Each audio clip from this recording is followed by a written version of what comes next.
On est en pleine saison touristique à Québec. Présentement, je suis dans le Petit Champlain. Évidemment, il y a des gens d'un peu partout dans le monde, mais j'ai remarqué cette année une forte présence des touristes asiatiques. Bon, il y a plusieurs éléments qui expliquent ça, notamment le tournage de séries sud-asiatiques comme Gobelin en 2016 dans le Petit Champlain. Et comme moi-même, quand je suis en voyage avec un touriste asiatique, j'ai envie de m'intéresser aux raisons qui les attirent chez nous.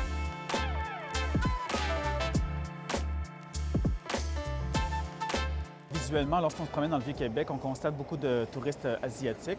Par contre, au niveau de l'occupation en tant que telle dans nos hôtels, moi, ce que mes membres me disent, c'est que c'est en deçà de 10 de la clientèle totale. C'est qu'il y a une télésérie justement en Corée du Sud qui a rendu Québec populaire au niveau de l'Asie, mais également, Québec, c'est ça, c'est un musée à ciel ouvert. On ressent encore les effets du tournage de Goblin en 2016, pouvez-vous y croire? Mais depuis, on a aussi accueilli de nombreux tournages de la Corée, donc on peut ressentir les effets, même après toutes ces années d'un marché asiatique et tout spécialement de la Corée.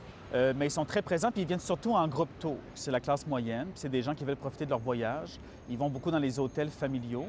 D'autres qui sont plus fortunés vont dans des hôtels plus nichés, là, donc ils viennent de très loin pour vivre une expérience hôtelière spécifique. Justement, le luxe, on le voit, ne serait-ce que par ces hôtels. Ils sont renommés mondialement. On passe au Château Frontenac, à l'Auberge Saint-Antoine, mais à différents autres endroits. C'est ce qu'on appelle le luxe. C'est vraiment qu'il y a une valeur ajoutée, dans le fond, à l'expérience. La piste du marché du luxe, ça m'a intrigué. Et qu'est-ce qu'il y a de plus luxueux à Québec? Peut-être la bijouterie Médusa. C'est un magasin qui vend des bijoux qui ont un prix entre plusieurs centaines jusqu'à quelques centaines de milliers de dollars. Je suis allé rencontrer son propriétaire.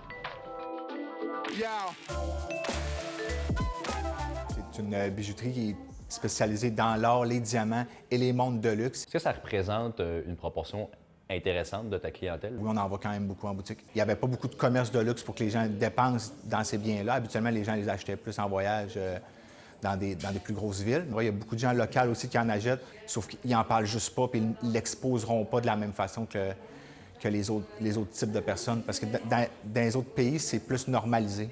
Mais ce qu'on me dit aussi, c'est que beaucoup des touristes asiatiques sont en fait en provenance de Toronto et de Vancouver. OK? Donc, c'est des Canadiens qui viennent visiter, comme bien d'autres Canadiens, la destination de Québec. Ils sont friands de randonnée et l'accès plein air est très disponible ici à notre destination. On a plein de montagnes, à 20 minutes seulement du centre-ville. Donc, comme ils sont friands de randonnée, ils peuvent faire du tourisme de luxe de jour, le spa, et ensuite aller se dépasser dans nos montagnes et nos sentiers.